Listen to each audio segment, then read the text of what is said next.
തൃശൂർ പോട്ട federal bank കവർച്ചാ case പ്രത്യേക സംഘം അന്വേഷിക്കും. കവർച്ച നടത്തി രക്ഷപ്പെട്ട പ്രതി സംസ്ഥാനം വിട്ടു എന്ന സംശയത്തിലാണ് പോലീസ്. ഇതേ തുടർന്ന് തമിഴ്നാട്, കർണാടക സംസ്ഥാനങ്ങളിലേക്കും അന്വേഷണം വ്യാപിപ്പിച്ചിട്ടുണ്ട്. മോഷ്ടാവ് സഞ്ചരിച്ച വാഹനം ഇതുവരെയും കണ്ടെത്താൻ പോലീസിന് കഴിഞ്ഞിട്ടില്ല.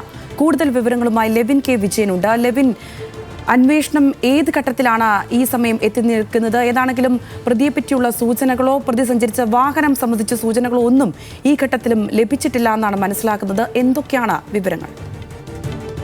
സംഗീത, പ്രതിയെ കണ്ടെത്തുന്നതിനായി അന്വേഷണം ഊർജിതപ്പെടുത്തിയിരിക്കുകയാണ് പോലീസ്. ഇതിനായി 25 പേരടങ്ങുന്ന അന്വേഷണ സംഘമായി പ്രത്യേക കോഡ് രൂപീകരിക്കുകയും ചെയ്തു. 5 CI-മാരും അതോടൊപ്പം തന്നെ 5 SI-മാരും സംഘത്തിന്റെ ഭാഗമാണ്.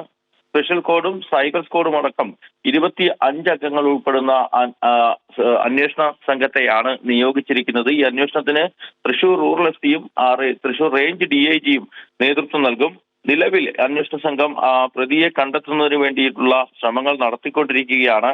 ഇന്നലെ മോഷണം നടത്തി രക്ഷപ്പെട്ട പ്രതിയെക്കുറിച്ചുള്ള ചില സൂചനകൾ പോലീസിന് ലഭിച്ചിരുന്നു. പക്ഷേ ഇതനുസരിച്ചുകൊണ്ടുള്ള അന്വേഷണം നടത്തി ഇതുവരെ പ്രതിയെ കണ്ടെത്തിയതായി പോലീസ് പറയുന്നില്ല. പക്ഷേ ഇയാൾ ട്രാക്കിലാണെന്ന് ഇന്നലെ തന്നെ നമ്മളോട് സംസാരിച്ച റൂറൽ SP B കൃഷ്ണകുമാർ നമ്മളെ അറിയിച്ചിരുന്നു. പക്ഷേ പ്രതി ഏത് ഭാഗത്തേക്കാണ് രക്ഷപ്പെട്ടത്, ഏത് വാഹനമാണ് ഉപയോഗിച്ചത് എന്നതടക്കമുള്ള കാര്യങ്ങൾ, രക്ഷപ്പെട്ടതിന് ശേഷം ഉപയോഗിച്ചത് അതടക്കമുള്ള കാര്യങ്ങൾ അന്വേഷണത്തെ ബാധിക്കുമെന്നതിനാൽ ഈ ഘട്ടത്തിൽ വെളിപ്പെടുത്താനാകില്ല എന്ന് തന്നെയാണ് ഉദ്യോഗസ്ഥർ അറിയിച്ചിട്ടുള്ളത്. പ്രതിയെ പിടികൂടാൻ കഴിയുമെന്ന ഉറച്ച വിശ്വാസവും ഈ അന്വേഷണ സംഘത്തിന് നിലവിലുണ്ട്. ഈ പ്രതി 2 സ്ഥലങ്ങളിലേക്ക് രക്ഷപ്പെടാനുള്ള പ്രാഥമിക സാധ്യതയാണ് മുന്നിൽ കാണുന്നത്. എങ്കിലും സംസ്ഥാനത്തിന് പുറത്തേക്കും അന്വേഷണം വ്യാപിപ്പിക്കുകയാണ്. അതായത് കർണാടക, തമിഴ്നാട് സംസ്ഥാനങ്ങൾ കേന്ദ്രീകരിച്ചുകൊണ്ടുള്ള അന്വേഷണവും പുരോഗമിക്കുകയാണ്. മറ്റൊന്ന്, റോഡ് മാർഗം രക്ഷപ്പെടാനാണെങ്കിൽ മലക്കപ്പാറ, അതിരപ്പള്ളി റൂട്ടിൽ തമിഴ്നാട്ടിലേക്കും കോയമ്പത്തൂർ ജില്ലയിലേക്ക് കടക്കാനുള്ള ഒരു സാധ്യതയുണ്ട്.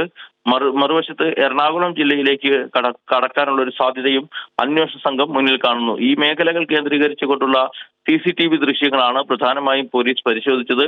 ഈ CCTV ദൃശ്യങ്ങൾ പരിശോധിച്ചതിൽ നിന്ന് ചില സൂചനകൾ അന്വേഷണ സംഘത്തിന് ലഭിച്ചു എന്നുള്ളതാണ് കരുതുന്നത്.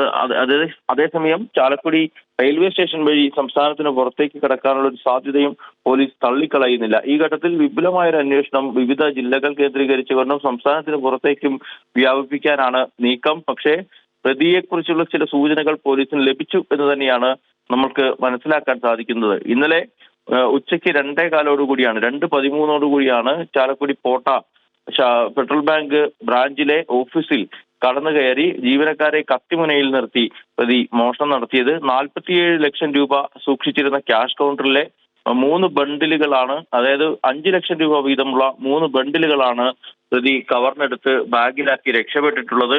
2.5 മിനിറ്റ് സമയം മാത്രമാണ് ഈ മോഷണത്തിനായി പ്രതിക്ക് ആവശ്യമായി വന്നത്. ഉച്ചയ്ക്ക് ജീവനക്കാർ ഭക്ഷണം കഴിക്കുകയും ബാഗിലെ തിരക്ക് കുറഞ്ഞു നിൽക്കുകയും ചെയ്യുന്ന ഒരു സമയത്ത് പ്രതി സ്കൂട്ടറിലെത്തുന്നു. സ്കൂട്ടറിലെത്തിയതിനു ശേഷം കത്തി കാട്ടി ബാഗിനുള്ളിലേക്ക് കടന്നു കയറുന്നു. അതിനുശേഷം 2 ജീവനക്കാരാണ്, പിയൂണും മാനേജരും മാത്രമാണ് ഈ സമയത്ത് ബാങ്കിലുണ്ടായിരുന്നത്. ഈ പിയൂണെയും മാനേജരെയും കത്തി കാട്ടി ബാങ്കിനുള്ളിൽ തന്നെ ശുചിമുറി ഭാഗത്ത് ബന്ധനസ്ഥരാക്കുന്നു. ഇതിനുശേഷം ഒരു കസേര എടുത്ത് വെച്ച് ഈ ഡോറ് അവർക്ക് അകത്തു നിന്നും തുറക്കാനാവാത്ത വിധം ലോക്ക് ചെയ്യുന്നു. അതിനുശേഷം ക്യാഷ് കൗണ്ടർ അടിച്ചു തകർത്ത് അതിലേക്ക് കയറി ഈ ക്യാഷ് കൗണ്ടറിനുള്ളിൽ സൂക്ഷിച്ചിരുന്ന പണം കവർന്ന് പ്രതി രക്ഷപ്പെടുകയാണ് ഉണ്ടായത്. മറ്റു ജീവനക്കാർ ഈ സമയം ലെവിൻ, എന്താണെങ്കിലും പഴുതടച്ചുള്ള അന്വേഷണത്തിലാണ് കേരള പോലീസ് എത്തിച്ചേർന്നിരിക്കുന്നത്.